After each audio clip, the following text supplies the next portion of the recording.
বিসমিল্লাহির রহমানির রহিম। আসসালামু আলাইকুম ওরহমতুল্লাহি ওয়াবারাকাতুহু। প্রিয় বন্ধুগণ, আপনাদের আন্তরিক শুভেচ্ছা জানাই মানুষের জন্যই মানুষ এমজেএম টিভিতে। সকলের মঙ্গল কামনা করে শুরু করছি আজকের আয়োজন। আপনাদের জন্য আজকে যে বিষয় থাকছে, ৭৩ দলের মধ্যে খারিজি গ্রুপের একটি দল হলো সফরিয়া। এর পরিচয় ও দলিল পরিবেশনা করছি আমি মোহাম্মদ আসাদুল্লাহ ফকির। প্রিয় বন্ধুগণ, ৭২টি বিভ্রান্ত দলের মধ্যে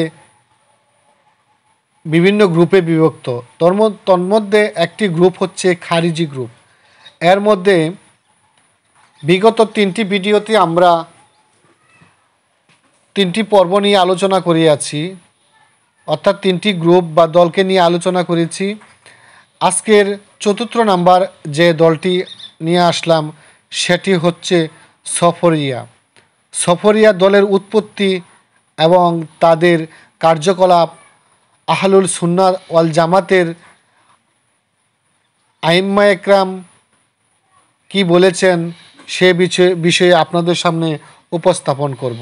চলুন বন্ধুরা, কথা না বাড়িয়ে শুরু করি আজকের প্রতিবেদন। প্রথমে থাকছে সফরিয়া দলের পরিচয় ও উৎপত্তি। সফরিয়া হলো খারিজি আন্দোলনের একটি উপদল, যারা প্রথম হিজরি শতাব্দীর শেষ দিকে আবির্ভূত হয়। এ দলের নামকরণ হয় তাদের নেতার নাম অনুসারে, জিয়াদ ইবনে আসফার। সফরিয়া গোষ্ঠী মূল খারিজিদের মধ্য থেকে বেরিয়ে এসে চরম তাকফিরি আকিদা ও বিদ্রোহী আচরণের মাধ্যমে আলাদা মতবাদের জন্ম দেয়। তারা ইসলামের মূল ধারার বিরুদ্ধে গিয়ে নিজেদের দলিল চিন্তা ভাবনাকেই ইসলাম বলে প্রচার করত। 2 নম্বর, বড় গুনাহকারীদের কুফরি বলার আকিদা। সফরিয়ার সবচেয়ে ভ্রান্ত বিশ্বাস ছিল যে ব্যক্তি বড় গুনাহ করে সে মুমিন থাকতে পারে না, বরং সে কাফের। তারা মনে করত নামাজ না পড়া, জিনা, মদ্যপান ইত্যাদি যে কোনো বড় গুনাহ মানেই ইসলাম থেকে বেরিয়ে যাওয়া। অথচ কুরআন হাদিসে স্পষ্ট বলা হয়েছে গুনাহগার মুসলিম, কাফের না। কুরআন, নিশ্চয়ই আল্লাহ যাকে ইচ্ছা ক্ষমা করেন, তবে যিনি শিরক করেন তাকে ক্ষমা করেন না। সূরা নিসা আয়াত 48। হাদিস শরীফে বর্ণিত আছে, যে ব্যক্তি লা ইলাহা ইল্লাল্লাহ বলবে সে জান্নাতে যাবে। সহিহ মুসলিম শরীফের হাদিস নাম্বার 26। 3, তাকফিরের বিপজ্জনক নীতি। সফরিয়ারা সাধারণ মুসলিমদের উপর হুট করে তাকফির জারি করত। তারা মনে করত যে কেউ তাদের দলীয় মত না মানলে সে কাফির। ফলে মুসলিমদের এক বিশাল অংশকে তারা মুরতাদ ঘোষণা করত। এই নীতি সরাসরি ইসলামের ঐক্য বিরোধী। হাদিস, যে ব্যক্তি তার ভাইকে কাফের বলবে, তাহলে যদি সে প্রকৃত কাফের না হয়, এই কথা তার নিজের দিকে ফিরে আসবে। সহিহ বুখারীর হাদিস 5698 নম্বর হাদিস। 4, মুসলিম শাসকদের বিরুদ্ধে বিদ্রোহী আকিদা।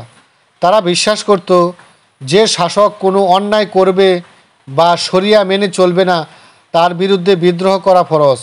অথচ সহিহ হাদিস অনুযায়ী বিদ্রোহ আর ফিতনা রক্তপাতের কারণ। হাদিস, যদি তোমার উপর এমন শাসক নিযুক্ত হয় যে তোমার পিঠে আঘাত করে এবং তোমার সম্পদ কেড়ে নেয়, তবুও তুমি তার কথা শোনো ও মানো। সহিহ মুসলিম 1847। 5, সালাফদের দৃষ্টিতে সফরিয়া। ইমাম শাফি রহমতুল্লাহ আলাই এবং অন্যান্য বড় বড় মুস্তাহিদ ইমামগণ সফরিয়াদের চিন্তাধারাকে বিদআত ও গুমরা বলতেন। তারা বলতেন এরা ইসলামের মূল ধারা থেকে বিচ্যুত হয়ে গেছে এবং উম্মার মাঝে ফিতনা সৃষ্টি করছে। ইমাম গাজ্জালি রহমতুল্লাহ আলাই বলেন, সফরিয়ারা অত্যন্ত কঠোর উগ্র ও তাকফির প্রবণ দল। 6. নামাজ জাকাত সহ ইবাদতের ক্ষেত্রে চরম সিদ্ধান্ত।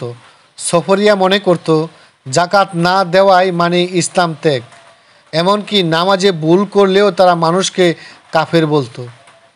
অথচ কোরআনে বলা হয়েছে আল্লাহ তোমাদের জন্য দিনকে পূর্ণ করেছেন। সূরা আল মাইদা 3 নম্বর আয়াত।